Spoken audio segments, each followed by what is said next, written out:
నమస్తే, welcome to non stop news. నేను కార్తిక్. నేను Maheshwari. Vemuri Kaveri private travels bus ప్రమాదంలో మృతదేహాలకు డిఎన్ఏ పరీక్షలు పూర్తయ్యాయి. మొత్తం 19 మృతదేహాలకు డిఎన్ఏ టెస్టులు పూర్తి చేశారు. కర్నూలులోని జీజీహెచ్లో ఉంచిన మృతదేహాలను డిఎన్ఏ రిపోర్టు ఆధారంగా బంధువులకు అప్పగిస్తున్నారు అధికారులు. ఇప్పటి వరకు 14 మృతదేహాలను బంధువులకు అప్పగించారు. బీహార్కు చెందిన ఆర్గా అనే వ్యక్తి మృతదేహానికి కర్నూలులోనే అంత్యక్రియలు చేశారు కుటుంబీకులు. బీహార్కు తీసుకువెళ్లడానికి సమయం పడుతుంది అన్న కారణంతో ప్రభుత్వ అనుమతి తీసుకుని కర్నూలు నగరంలోని జోహారాపురంలో అంత్యక్రియలు చేశారు బంధువులు. ఈ యాక్సిడెంట్లో చనిపోయిన తమిళనాడుకు చెందిన ప్రశాంత్ మృతదేహాన్ని రేపు వాళ్ళ కుటుంబ సభ్యులకు అప్పగించనున్నారు.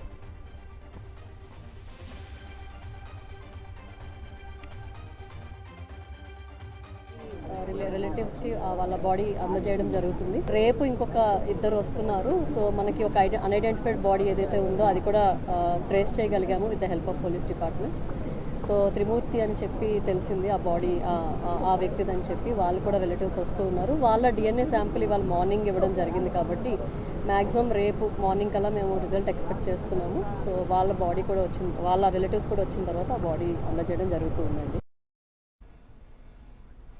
ఈ బస్సు ప్రమాద ఘటనకు మద్యమే మూల కారణమని స్పష్టమవుతుంది. ఈ విషయం ఎక్సైజ్ శాఖ ప్రాథమిక విచారణలో వెల్లడైంది. పెద్దటేకూరు గ్రామంలో రేణుకా ఎల్లమ్మ వైన్స్ నుంచి మద్యం కొనుగోలు చేసినట్లు ఎక్సైజ్ అధికారులు గుర్తించారు. బస్సు ప్రమాదానికి ముందు బైకర్ శివశంకర్ మృతికి కూడా మితిమీరిన మద్యం సేవనం అలాగే మత్తులో బైక్ను నడపడమే ప్రధాన కారణమని ఎక్సైజ్ పోలీసుల విచారణలో వెల్లడైంది. పెద్దటేకూరు వద్ద హైవే పక్కనున్న రేణుకెల్లమ్మ వైన్స్ షాపులో శివశంకర్ ఎర్రిస్వామి మద్యం కొనుగోలు చేశారు. ఆ లైసెన్స్ పొందిన దుకాణం నుండి ఆ వ్యక్తి 2 సార్లు మద్యం కొనుగోలు చేసినట్లు సీసీటీవీ ఫుటేజ్ ద్వారా తెలుస్తుంది. ఈ నెల 23న సాయంత్రం 7 గంటలకు ఒకసారి, మళ్లీ రాత్రి 8:25 రెండోసారి మద్యం బాటిళ్లు కొనుగోలు చేశారు. వాటిని సేవించిన వారు అర్ధరాత్రి వరకు మద్యం మత్తులోనే ఉన్నారు. ఆ తర్వాత లక్ష్మీపురంలోని బెల్ట్ షాప్కు వెళ్లి అక్కడ మద్యం తీసుకొని తాగారు అని స్థానికులు చెబుతున్నారు. ఇలా మితిమీరిన మద్యం సేవనంతో ఒళ్ళు తెలియని మత్తులో జోగుతూ హైవే ఎక్కారు. 19 మంది మృతికి కారణమయ్యారు. దీంతో వేమూరి కావేరీ ట్రావెల్స్ బస్సు ప్రమాద ఘటనకు మద్యం మత్తు, ఏపీలో విచ్చలవిడిగా బెల్ట్ షాపుల ద్వారా సాగిస్తున్న లిక్కర్ విక్రయాలే కారణమా అన్న చర్చ జోరుగా జరుగుతోంది.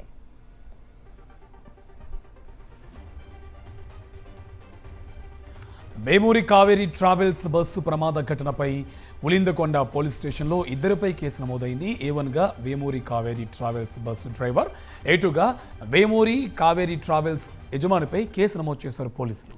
నెల్లూరు జిల్లా దొత్తులూరు మండలం కొత్తపేటకు చెందిన రమేష్ అనే ప్రయాణికుడి ఫిర్యాదుతో కేసు నమోదు చేశారు.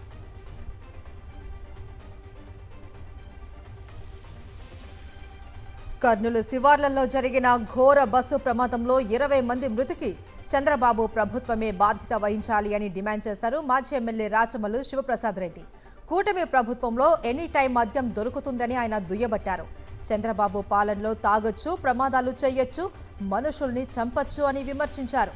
ప్రజల ప్రాణాలంటే ప్రభుత్వానికి లెక్క లేదు అని, రాష్ట్రంలో నకిలీ మద్యం ఏరులై పారుతోందని ధ్వజమెత్తారు రాచమల్లు. ఈ రాష్ట్ర ప్రజల భద్రత కానీ, ఈ రాష్ట్ర ప్రజల ఆరోగ్యం కానీ, వారి ప్రాణాలు విలువైనటిని కానీ, వారి ఆస్తులు విలువైనటిని కానీ, వారు శ్రమ చేసి సంపాదించే డబ్బు అమూల్యమైనది కానీ మీకు లేదు. వీటిపైన మీకు గౌరవమే లేదు. ఈ రాష్ట్ర ప్రభుత్వానికి మీకు కావాల్సిందల్లా తెలుగుదేశం పార్టీ నాయకులు లెక్క సంపాదించుకోవాలా, తెలుగుదేశం పార్టీ శాశ్వతంగా అధికారంలో ఉండాలా. ఈ రెండింటి కోసం ఏ గడ్డైనా ఈ రాష్ట్ర ప్రభుత్వం తింటాది, ఎవరి ప్రాణాలైనా తీస్తుంది. ఈ అధిక మద్యం వలన, ఈ మద్యం పాలసీ వలన, ఈ బెల్ట్ షాపుల వలన, ఈ నకిలీ మద్యం వలన ప్రతిరోజు మరణిస్తున్నారు వందల సంఖ్యలో. ఇవన్నీ హత్యలే. కర్నూలు బస్సు ప్రమాదానికి కూటమి ప్రభుత్వం ఎక్సైజ్ శాఖ మంత్రి బాధ్యత వహించాలన్నారు కర్నూలు జిల్లా వైఎస్ఆర్సీపీ అధ్యక్షులు ఎస్వి మోహన్ రెడ్డి. ప్రమాదానికి కారణమైన బైకర్ శివశంకర్ అర్ధరాత్రి 2 గంటలకు కూడా మద్యం కొనుగోలు చేసి సేవించాడని, ఆ సమయంలో మద్యం అమ్ముతున్న కూటమి సర్కార్ మృతుల కుటుంబాలకు బేషరతుగా క్షమాపణ చెప్పాలని డిమాండ్ చేశారు. మంది దుర్మరణానికి కారణం ఖచ్చితంగా కూటమి ప్రభుత్వం బాధ్యత వహించాలి. ఎందుకంటే విచ్చలవిడిగా బెల్ట్ షాపులు, తెల్లవార్తులు వైన్ షాపులు ఓపెన్ చేయడము, నేషనల్ హైవేలు పక్కనే వైన్ షాపులు, బెల్ట్ షాపులు పెట్టడము, అంటే ఎక్కడంటే అక్కడ మద్యం ఎప్పుడు కావాలంటే అప్పుడు లిక్కర్ దొరికేటువంటి పరిస్థితి ఉంది. కాబట్టి ఈరోజు పోలీస్ ఇన్వెస్టిగేషన్లో కూడా వచ్చింది, లక్ష్మీపురంలో బెల్ట్ షాపులో మందు తాగి ఆ మద్యం మత్తులో పోయి యాక్సిడెంట్ చేసుకున్నాడనే క్లియర్ కట్గా తెలుస్తుంది. ఏపీ వైపు మోంథా తుపాను దూసుకు వస్తుంది. ఆగ్నేయ బంగాళాఖాతంలో తీవ్ర వాయుగుండం ఏర్పడింది. గడిచిన 6 గంటల్లో గంటకు 6 కిలోమీటర్ల వేగంతో వాయుగుండం కదిలింది. రాబోయే 24 గంటల్లో తుపానుగా బలపడే అవకాశం కూడా ఉంది. మంగళవారం ఉదయానికి తీవ్ర తుపానుగా మారే ఛాన్స్ ఉంది. తుపాను ప్రభావంతో కాకినాడ తీరంలో ఉప్పెనుకు అవకాశం ఉండగా, తుపాను తీరం దాటే సమయంలో సాధారణం కంటే 1 మీటర్ ఎత్తున అలలు ఎగిసిపడనున్నాయి. రేపు ఎల్లుండి కోస్తాంధ్రలో భారీ నుంచి అతి భారీ వర్షాలు కురుస్తాయని వాతావరణ శాఖ అంచనా వేసింది. దీంతో ప్రజలు అప్రమత్తంగా ఉండాలి అని ఏపీ విపత్తుల నిర్వహణ సంస్థ హెచ్చరించింది.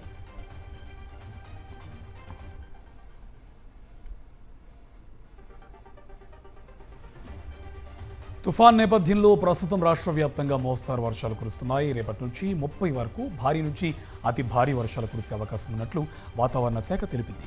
ఈ నేపథ్యంలో 3 రోజుల పాటు కోస్తాలోని పలు జిల్లాలకు రెడ్ అలర్ట్ జారీ చేసింది. 27న అత్యంత భారీ వర్షాలకు అవకాశం ఉండడంతో ప్రకాశం, బాపట్ల, వైఎస్ఆర్, శ్రీ పొట్టి శ్రీరాములు, నెల్లూరు, అన్నమయ్య, తిరుపతి జిల్లాలకు రెడ్ అలర్ట్ ఇచ్చింది.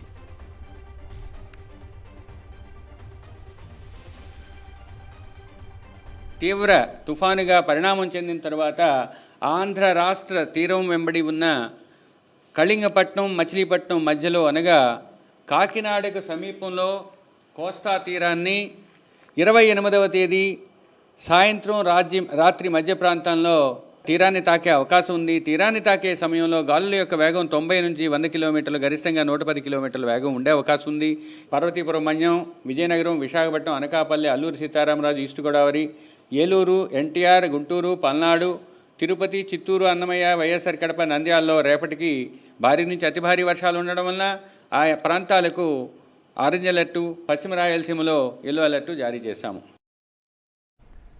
మోంథా తుపాను ప్రభావంతో కాకినాడ జిల్లాలో స్కూళ్లకు సెలవు ప్రకటించారు.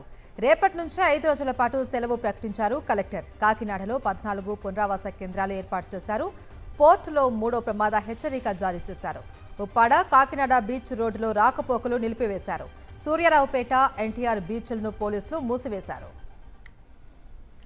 మోంతా తుఫాన్ నేపథ్యంలో పార్టీ కేడర్ను అప్రమత్తం చేశారు వైఎస్ఆర్సీపీ అధినేత వైఎస్ జగన్. తుఫాన్ ప్రభావిత ప్రాంతాల్లో సహాయక చర్యలకు సిద్ధంగా ఉండాలని ఆదేశించారు. అవసరమైన సహాయ పునరావాస చర్యల్లో పాల్గొనాలని పిలుపునిచ్చారు. తుఫాన్ నేపథ్యంలో మెడికల్ కాలేజీల ప్రైవేటీకరణపై వైఎస్ఆర్సీపీ నిరసనలు వాయిదా వేశారు. ఇక ఈ నెల 28న జరగాల్సిన ర్యాలీలు నవంబర్ 4కు వాయిదా పడింది. టీడీపీ ఎంపీ కేసినేని చిన్నికి మాజీ మంత్రి పేర్ని నాని స్ట్రాంగ్ కౌంటర్ ఇచ్చారు. టీడీపీ ఎమ్మెల్యే కొలికపూడిని టీవీలో తప్ప తాను ఎప్పుడూ చూడలేదు అన్నారు. కేసినేని చిన్ని మునిగిపోతున్న నావ మాదిరి కనిపిస్తున్నారని ఆరోపించారు. జగ్గయ్యపేట, నందిగామలో ఇసుకను కూడా లాగేసుకున్నారు అని మండిపడ్డారు. దేవాదాయ భూముల్లో ఎగ్జిబిషన్ పెట్టి పీకల్లోతు మునిగిపోయారు అన్నారు. హైదరాబాద్లో చిన్ని పాపాలన్నీ రోడ్డెక్కేశాయని విమర్శించారు పేర్ని నాని. కేసినేని చిన్ని ప్రస్తుతం మునిగిపోతున్న నావలాగా కనబడుతున్నాడు. మనకి మంచి హుషారుగా ఎంపీ గెలవంగానే కన్ను మిన్ను కానకుండా బావులుగా స్పీడ్ బోట్ లాగా ఓకే ప్రకృతిని చీల్చుకుంటూ స్పీడ్గా వెళ్తున్నాడు. ఇప్పుడు నాకు ఇవాళ అతను చిన్ని కనపడేదైతే చిల్లులు పడ్డ చెక్క నావలాగా అయితే కనపడుతున్నాడు. పడవలోకి నీళ్ళు వచ్చేస్తున్నట్టుగా కనపడుతుంది అతను పడవలోకి అయితే.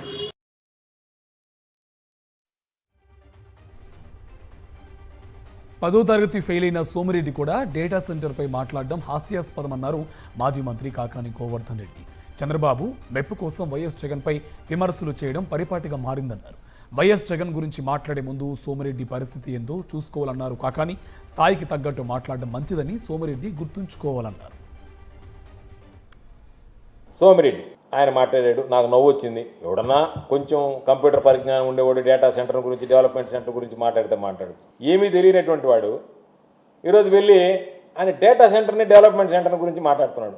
నీకు తెలుసా బండబడ, నువ్వు 10వ తరగతి ఫెయిల్ అయినటువంటి వాడు అద్దవు. నువ్వు data centre, development centre, data centre ఏంటంది, డెవలప్మెంట్ సెంటర్ ఏంటో తెలుసా? మాట్లాడగలవా నువ్వు? జగన్మోహన్ రెడ్డి గారిని గురించి ఏదో ఒకటి మాట్లాడాలా, చంద్రబాబు నాయుడు దగ్గర మార్కులు పడాలా. ఎందుకు చంద్రబాబు నాయుడు దగ్గర మార్కులు పడాలా? చంద్రబాబు నాయుడు నెల్లూరు జిల్లా పర్యటనలో కూడా నీ ముఖం చూడడానికి కూడా ఇష్టపడలే. పేదలకు ఉచిత వైద్యం అందకుండా కూటమి ప్రభుత్వం కుట్ర చేస్తోందని మండిపడ్డారు మాజీ డిప్యూటీ సీఎం పాముల పుష్ప శ్రీవాణి.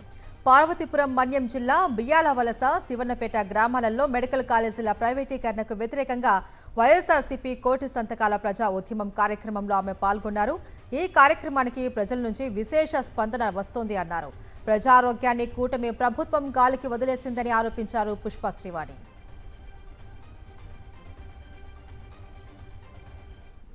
పది కాలేజీలను కూడా ఈరోజు వివిధ దశల్లో ఉన్నటువంటి పరిస్థితుల్లో వాటిని కంప్లీట్ చేసి ప్రజలకి అందించాల్సింది పోయి ఈరోజు ఈ ప్రభుత్వం పబ్లిక్ ప్రైవేట్ పార్ట్నర్షిప్ అని చెప్పేసి ఈరోజు ప్రైవేటీకరణ చేసి ప్రైవేటు వ్యక్తులకి దారాదత్తం ఏదైతే చేయాలనుకున్నటువంటి ఈ కూటమి ప్రభుత్వ నిర్ణయాన్ని వ్యతిరేకిస్తూ ప్రజలే స్వచ్ఛందంగా వ్యతిరేకించి ఈరోజు మా ఉద్యమానికి ఈరోజు వాళ్ళందరూ కూడా సపోర్ట్ చేస్తూ వాళ్ళందరూ కూడా సంతకాలు పెట్టేటువంటి పరిస్థితి గ్రామాలు స్వచ్ఛందంగా కనిపిస్తుంది. పేదలకు ఉచిత వైద్యం అందకుండా కూటమి ప్రభుత్వం కుట్రలు చేస్తుందని మండిపడ్డారు మాజీ ఎమ్మెల్యే కడుబండి శ్రీనివాసరావు. మెడికల్ కాలేజీల ప్రైవేటీకరణకు వ్యతిరేకంగా విజయనగరం జిల్లా అలమండలో కోటి సంతకాల సేకరణ కార్యక్రమంలో జిల్లా ప్రధాన కార్యదర్శి గుర్లే రవికుమార్తో పాటు ఆయన పాల్గొన్నారు. చంద్రబాబు ప్రభుత్వం వైద్య రంగాన్ని నిర్వీర్యం చేస్తోందని ఆరోపించారు. పేద విద్యార్థులకు ఉచిత వైద్య విద్య అందాలనే లక్ష్యంతో వైఎస్ జగన్ మెడికల్ కాలేజీలు తీసుకొస్తే కూటమి సర్కార్ వాటిని ప్రైవేటీకరిస్తుందని ఆగ్రహం వ్యక్తం చేశారు కడుబండి శ్రీనివాసరావు. మా ఎస్కాట్ నియోజకవర్గమే కాదు, విజయనగరం జిల్లా కాదు, ఉత్తరాంధ్ర ఇంత వెనకబడిన ప్రాంతంలో పిల్లల్ని డాక్టర్లు చేయాలంటే ఈ రోజుల్లో కోటిన్నర డొనేషన్లు కట్టి చేయగలిగే పరిస్థితి ఉత్తరాంధ్రలో అయితే లేదు. అలాంటి మా ఉత్తరాంధ్రకి జగన్మోహన్ రెడ్డి గారు ముఖ్యమంత్రిగా ఉన్నప్పుడు ఒక గవర్నమెంట్ మెడికల్ కాలేజీ కట్టడం, ఈరోజు మా ప్రాంతంలో చాలామంది ఆర్థికంగా స్తోమత లేని వాళ్ళు కూడా పిల్లల్ని ఎంబీబీఎస్ చదివిస్తూ ఉన్నారు. ఇంత గొప్ప ముఖ్యమంత్రి జగన్మోహన్ రెడ్డి గారి గురించి దేశవ్యాప్తంగా చెప్పుకుంటూ ఉన్నారు. ఎందుకంటే ఆయన కాలంలో విద్యకి వైద్యంకి ఆయన ఇచ్చే ప్రాధాన్యత. అయితే ఈరోజు కూటమి ప్రభుత్వం అదే విద్యని అదే వైద్యాన్ని వ్యాపారం చేసుకోవాలనే ఒక ఘోరమైన ఆలోచన, ఇంత పాపం చేస్తున్న ప్రభుత్వం ఇంకోట్లేదు. అన్నమయ్య జిల్లా ములకల చెరువు నకిలీ మద్యం తయారీ కేసులో మరో 2 నిందితుల్ని బెంగళూరులో అరెస్ట్ చేశారు ఎక్సైజ్ పోలీసులు. ప్రధాన నిందితుడు జనార్దన్ రావుకు నకిలీ మద్యం తయారీకి బాలాజీ సుదర్శన్ స్పిరిట్ సప్లై చేసినట్లు అధికారులు చెబుతున్నారు.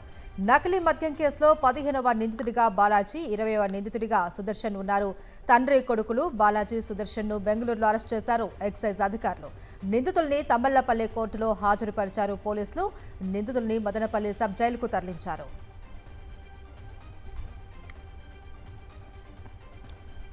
బల్క్ డ్రగ్ పార్కుకు వ్యతిరేకంగా అనకాపల్లి జిల్లా నక్కపల్లి మండలం రాజయ్యపేట గ్రామస్తులు చేస్తున్న ధర్నా 43వ రోజు కొనసాగుతుంది. మత్స్యకారుల ఆందోళనకు హైకోర్టు న్యాయవాదుల బృందం మద్దతు తెలిపింది. మత్స్యకారుల నిరసన శిబిరాన్ని హైకోర్టు న్యాయవాది సుంకర రాజేంద్ర ప్రసాద్ నేతృత్వంలోని బృందం సందర్శించింది. మత్స్యకారులు సమస్యలను వారు అడిగి తెలుసుకున్నారు. స్థానిక వైఎస్ఆర్సీపీ నాయకులు అక్కడి పరిస్థితులను వారికి వివరించారు. రాజయ్యపేటలో నిర్బంధ కాండ తారాస్థాయికి చేరిందని, అన్ని రోజులు గృహ నిర్బంధం చేయడానికి పోలీసులకు అధికారం ఎవరిచ్చారని హైకోర్టు న్యాయవాది రాజేంద్ర ప్రసాద్ ప్రశ్నించారు. తమ న్యాయవాదుల బృందం మత్స్యకారులకు అండగా నిలుస్తుందని ఆయన హామీ ఇచ్చారు.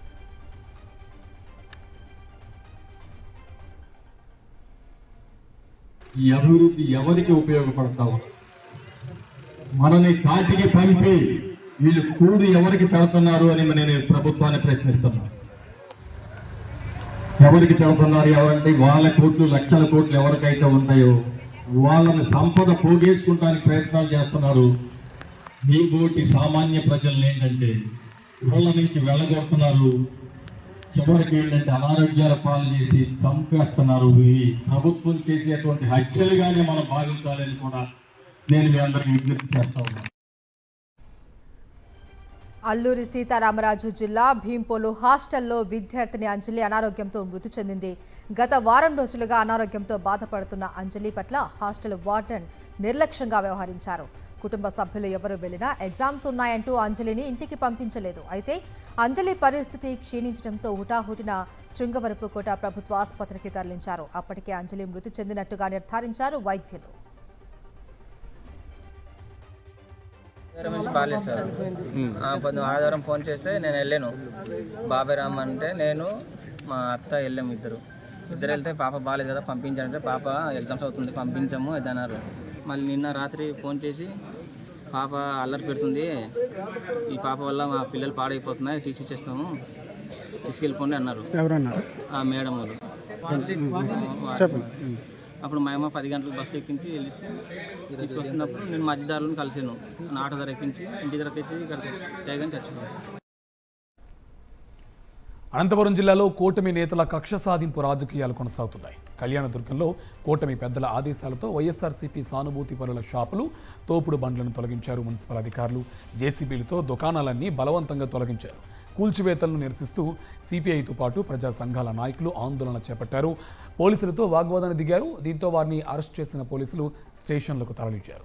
కూటమి ప్రభుత్వ పాలనలో దళితుల ప్రాణాలకి కాదు ఆస్తులకు కూడా రక్షణ లేకుండా పోయిందని ప్రజా సంఘాల నాయకులు మండిపడ్డారు.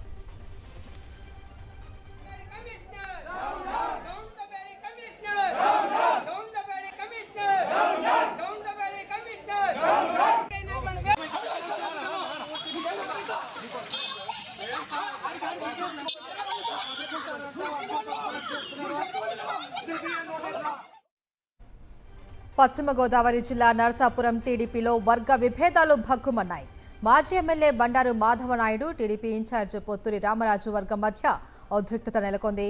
ఏఎంసీ చైర్మన్ ప్రమాణ స్పీకర్ ఆహ్వాన పత్రికలో బండారు మాధవ పేరు వేయకపోవడంతో ఆయన వర్గీయులు ఆగ్రహం వ్యక్తం చేశారు.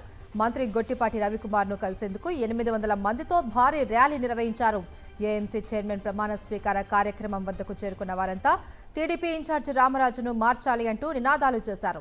ఆయన ఉద్దేశపూర్వకంగానే ఒక వర్గాన్ని అణిచివేసే ప్రయత్నం చేస్తూ ఉన్నారని టీడీపీ కార్యకర్తలు ఆరోపించారు. కూటమి గెలుపు కోసం అహర్నిశలు పనిచేసిన మాజీ ఎమ్మెల్యే బండారు మాధవ నాయుడిని కావాలి అనే అవమానిస్తూ ఉన్నారని ఆగ్రహం వ్యక్తం చేశారు. టీడీపీ ఇన్ఛార్జ్ రామరాజు నిరంకుశ వైఖరి నశించాలి అని పెద్ద ఎత్తున నినాదాలు చేశారు. దీంతో ఇరు వర్గాల మధ్య ఉద్రిక్త వాతావరణం నెలకొంది. నియోజకవర్గానికి సంబంధించిన పక్క పాలకొల్లు నియోజకవర్గానికి సంబంధించినటువంటి వ్యక్తి పొత్తూరు రామరాజు. ఆయన 2014లోని తెలుగుదేశం పార్టీలోకి వచ్చాడు. అంతకుముందు ఆయన కాంగ్రెస్ పార్టీలో ఉన్నాడు. ఆయన యొక్క కాంగ్రెస్ నిరంకుశత్వం, రాజసత్వం, రాజులకు ఉండే విడగొట్టి విభజించే పాలనే అదే రామరాజు ఇవాళ ప్రసాద్ రాజు గారు, మాజీ ఎమ్మెల్యే ప్రసాద్ రాజుతో కలిసి లిక్కర్ వ్యాపారం చేసుకుంటూ అలా అయినప్పటికీ కూడా మా యొక్క నిజమైన తెలుగుదేశం కార్యకర్తలైనటువంటి మేము మమ్మల్ని అందరినీ కూడా ఈ రామరాజు గారు ఎవరైతే ఉన్నారో ఈ రామరాజు గారు ఆయనతో పాటు ఉన్న ఆ నలుగురు అనుచర వర్గం ఎవరైతే ఆ నలుగురికే కావాలి. ఇప్పుడు కూడా మీరు ఒకసారి పరిశీలించి చూడండి, ఆ నలుగురికి తప్ప వేరే వాడికి పర్వాలేదు. జూబ్లీహిల్స్ ఉప ఎన్నికల్లో పోటీ చేస్తున్న స్వతంత్ర అభ్యర్థులకు ఎన్నికల కమిషన్ గుర్తులు కేటాయించింది. 2 స్వతంత్ర అభ్యర్థులకు చపాతీ రోలర్, రోడ్ రోలర్ గుర్తులు కేటాయించింది. గతంలో ఈ సింబల్స్ తొలగించాలి అని ఎన్నికల కమిషన్కు బీఆర్ఎస్ విజ్ఞప్తి చేసింది.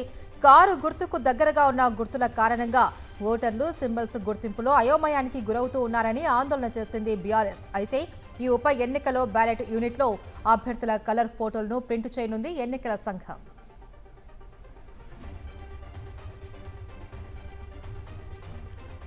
జూబ్లీహిల్స్ నియోజకవర్గంలో ఉప ఎన్నికల ప్రచారం వేడెక్కింది. రహమత్ నగర్ డివిజన్లోని శ్రీరామ్ నగర్లో మంత్రి కోమటిరెడ్డి వెంకటరెడ్డి ప్రచారం చేశారు. 10 ఏళ్లుగా రాష్ట్రాన్ని బీఆర్ఎస్ అధోగతి పాలు చేసిందని విమర్శించారు. కాళేశ్వరం ప్రాజెక్టులో భారీగా అవినీతి జరిగిందని విమర్శనాస్త్రాలు సంధించారు.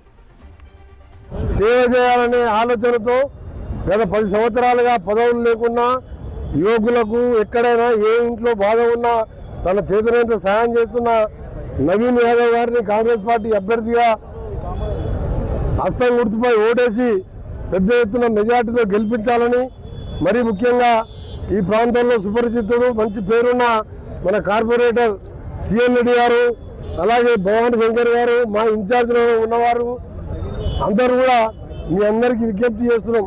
ఇది ఏ ఒక్కరికో సంబంధించింది కాదు. 10 సంవత్సరాలుగా రాష్ట్రాన్ని అప్పుల పాలు చేసి ఇవాళ బిడ్డంటది మా నాన్న సంబంధం లేదు, మా బావ హరీష్ సంతోష్ ఇద్దరు కలిసి కాళేశ్వరంలో దోచుకుందని ఆమె చెప్తుంది. 10 బీఆర్ఎస్ ప్రగతి పాలన, గత 2 ఏళ్ల కాంగ్రెస్ మోసాల పాలనను బేరీజు వేసుకుని జూబ్లీహిల్స్ ఉప ఎన్నికల్లో ప్రజలు ఓటు హక్కును వినియోగించుకోవాలి అని బీఆర్ఎస్ వర్కింగ్ ప్రెసిడెంట్ కేటీఆర్ విజ్ఞప్తి చేశారు.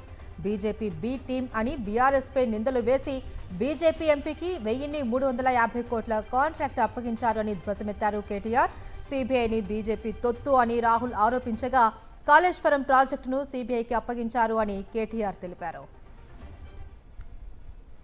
यहाँ रेवंत रेड्डी साहब क्या बोल रहे हैं? रेवंत बाबा, गुजरात मॉडल शानदार है, गुजरात हमारे लिए मिसाल है. साबरमती उन्हों बनाए, मैं मुसा बनाता हूँ, यहाँ के गरीबों को निकाल फेंकता हूँ और जो भी करना है करता हूँ, मनमानी करता हूँ. राहुल बाबा ऊपर बोलते हैं कि चौकीदार चोर है. रेवंत रेड्डी साहब क्या बोल रहे हैं? चौकीदार चोर नहीं है, बड़े भाई है. चौकीदार चोर नहीं है, बड़े भाई है. राहुल गांधी बोलते हैं अदानी फ्रॉड है. रेवंत रेड्डी क्या बोलते हैं? अदानी फ्रेंड है. रेड कारपेट वेलकम है अदानी साहब के लिए. राहुल गांधी साहब सीबीआई को खराब चीज बोलते हैं. राहुल गांधी साहब ये कहते हैं कि सीबीआई जो है बीजेपी के पॉकेट इंस्टीट्यूशन है. पर रेवंत रेड्डी साहब उसी सीबीआई को आज केस दे रहे हैं तेलंगाना में, केसीआर साहब को अंदर डालो बोल के. హైదరాబాద్లో కాల్పుల ఘటనపై పోలీసుల విచారణ ముమ్మరం చేశారు. డీసీపీ చైతన్య ఫిర్యాదు మేరకు పలు సెక్షన్ల కింద కేసు నమోదు చేశారు సుల్తాన్ బజార్ పోలీసులు. ఇక తప్పించుకున్న మరో నిందితుడి కోసం ప్రత్యేక బృందాలను ఏర్పాటు చేసిన పోలీసులు గాలింపు ముమ్మరం చేశారు. నిన్న చాదర్ఘాట్లో రౌడీ షీటర్ ఒమర్ కాల్పుల్లో గాయపడ్డ డీసీపీ చైతన్య కుమార్ కానిస్టేబుల్ను యశోద ఆసుపత్రిలో పరామర్శించారు DGP Shivadhar Reddy. DCP Chaitanya Kumar constable ఆసుపత్రి నుంచి రేపు డిశ్చార్జ్ అయ్యే అవకాశం ఉందన్నారు. పోలీసులపై కాల్పులు జరిపిన నిందితుడు ఒమర్ అన్సారీ ఆరోగ్య పరిస్థితి నిలకడగా ఉంది అన్నారు. ఒమర్ అన్సారీపై 22 కేసులు ఉన్నాయని తెలిపారు డీజీపీ శివధర్ రెడ్డి. కాలాపత్తర్ పరిధిలో ఒమర్ అన్సారీపై రౌడీ షీట్ కూడా నమోదైంది అన్నారు. ప్రస్తుతం ఒమర్ అన్సారీకి ఆపరేషన్ జరిగింది అని, ఆరోగ్యం నిలకడగా ఉంది అన్నారు. ఒమర్ అన్సారీ అని ఆయనకు ఇంజురీ అయింది. ఆయన ఆల్రెడీ 22 కేసులలో నిందితుడిగా ఉన్నాడు. పీడీ యాక్ట్ 2 సార్లు పీడీ యాక్ట్ పెట్టిండ్రు. తర్వాత రౌడీ షీట్ కూడా ఉంది కాలాపత్తర్ పోలీస్ స్టేషన్లో. సో అతను కింద పడ్డ తర్వాత అతను పడిపోయిన తర్వాత అతన్ని వెంబడే హాస్పిటల్ కూడా షిఫ్ట్ చేసిండ్రు ఆయన్ని. సో దాంట్లో చాలా ధైర్య సాహసాలు, శౌర్యం ప్రదర్శించినటువంటి DCP south east zone Chaitanya కుమార్ను, మన డీసీపీ గారు సౌత్ జోన్ స్నేహ మేరా నేతృత్వంలో, అదేవిధంగా మన టాస్క్ ఫోర్సు కలిసి ఈ ఆటో డ్రైవర్ ఎవరు ఆటో డ్రైవ్ చేశారు, అదేవిధంగా ఈయనతో ఎవరు తోటి దొంగ ఉన్నారు అని పట్టుకోవడానికి మన టీమ్స్ పని చేస్తున్నాం. ఆల్రెడీ కొంత క్లూస్ కూడా దొరకడం జరిగింది. తెలంగాణలో ప్రైవేట్ కాలేజీలు బంద్కు దిగనున్నాయి. నవంబర్ 1 లోపు 9,000 కోట్ల ఫీజు రీయింబర్స్మెంట్ బకాయిలు విడుదల చేయాలంటూ డిమాండ్ చేశారు ఉన్నత విద్యా సంస్థల సమాఖ్య చైర్మన్ రమేష్ బాబు. లేని పక్షంలో నవంబర్ 3 నుంచి అన్ని వృత్తి విద్యా కళాశాలలు, డిగ్రీ, పీజీ కాలేజీలు నిరవధిక బంద్ చేస్తామన్నారు.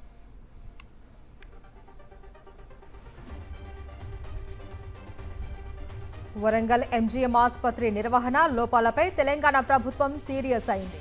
2 పసిపిల్లలకు ఒకే ఆక్సిజన్ సిలిండర్ పెట్టి కేర్ టేకర్ లేకుండా ఎక్స్రే వార్డుకు తరలిస్తున్న ఘటనపై మంత్రి దామోదర రాజనరసింహ ఆగ్రహం వ్యక్తం చేశారు. ఎంజీఎం సూపరింటెండెంట్ డాక్టర్ కిషోర్ను బదిలీ వేస్తూ సమర్థవంతంగా విధులు నిర్వహించే అధికారికి బాధ్యతలు అప్పచెప్పాలి అని హెల్త్ సెక్రటరీకి మంత్రి ఆదేశాలు జారీ చేశారు.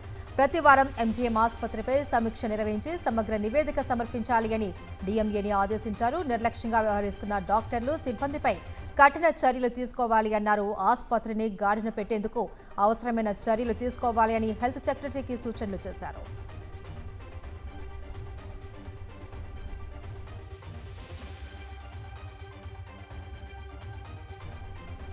శంషాబాద్ ఎయిర్పోర్ట్లో 4,17,00,000 విలువైన హైడ్రోపోనిక్ వీడ్ డ్రగ్ పట్టుబడింది. హైదరాబాద్ జోనల్ అధికారుల తనిఖీల్లో మత్తు పదార్థాన్ని స్వాధీనం చేసుకున్నారు. బ్యాంకాక్ నుంచి హైదరాబాద్ వచ్చిన మహిళను అదుపులోకి తీసుకుని ఆమె లగేజ్ను తనిఖీ చేయగా సూట్ కేస్ కింది భాగంలో దాచిన ప్యాకెట్లలో పచ్చని ముద్దల రూపంలో ఉన్న పదార్థం కనిపించింది. పరీక్షించగా అది హైడ్రోపోనిక్ వీడ్ అని తేలింది. ప్రయాణికురాలని అరెస్ట్ చేసి ఘటనపై డిఆర్ఐ అధికారులు విచారిస్తున్నారు.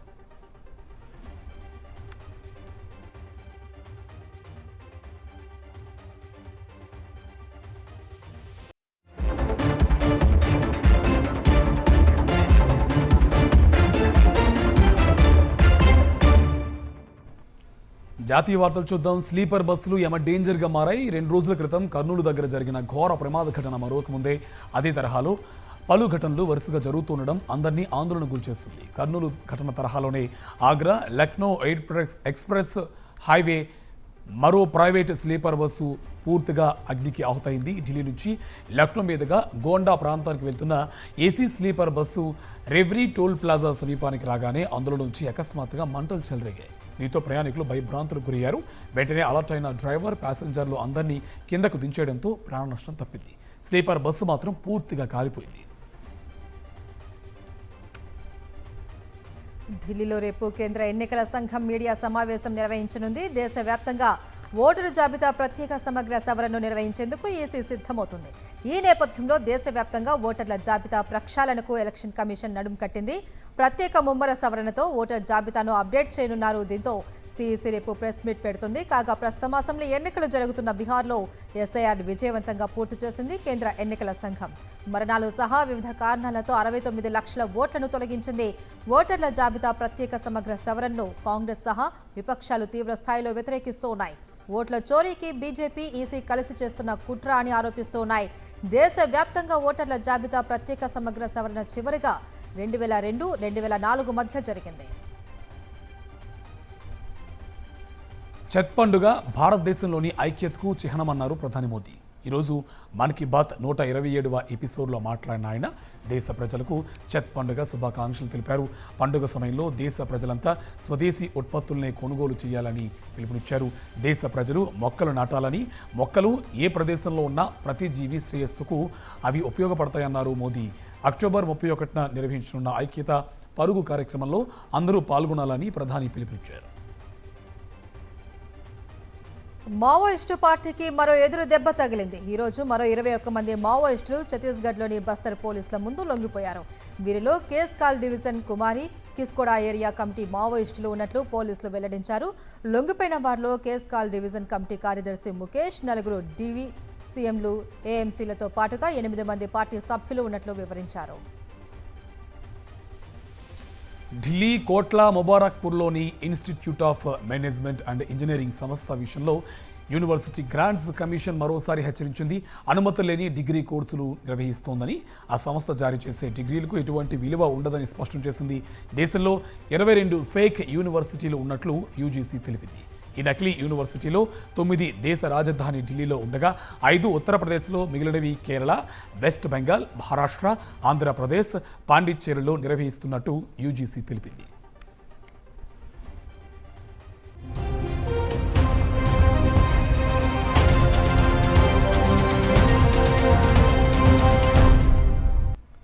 అంతర్జాతీయ వార్తలు చూద్దాం. పాకిస్తాన్ ప్రధాని షహబాజ్ షరీఫ్ ఆ దేశ army chief field marshal Asim మునీర్లు గొప్ప వ్యక్తులు అంటూ పొగడ్తలతో ముంచెత్తారు.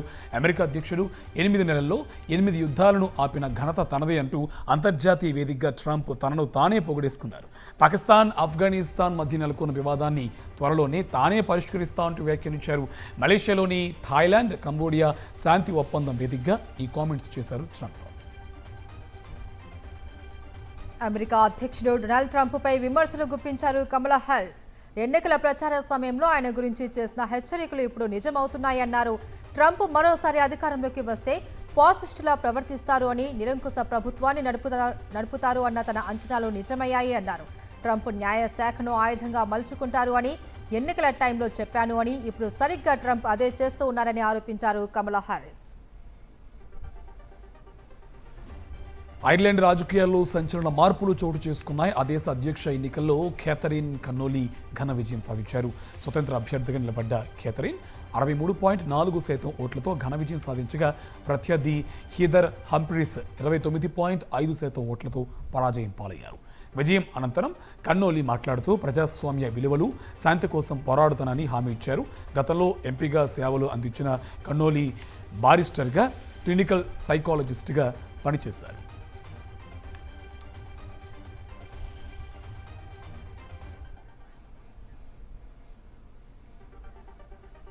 ఇవి నాన్ స్టాప్ న్యూస్ అప్డేట్స్.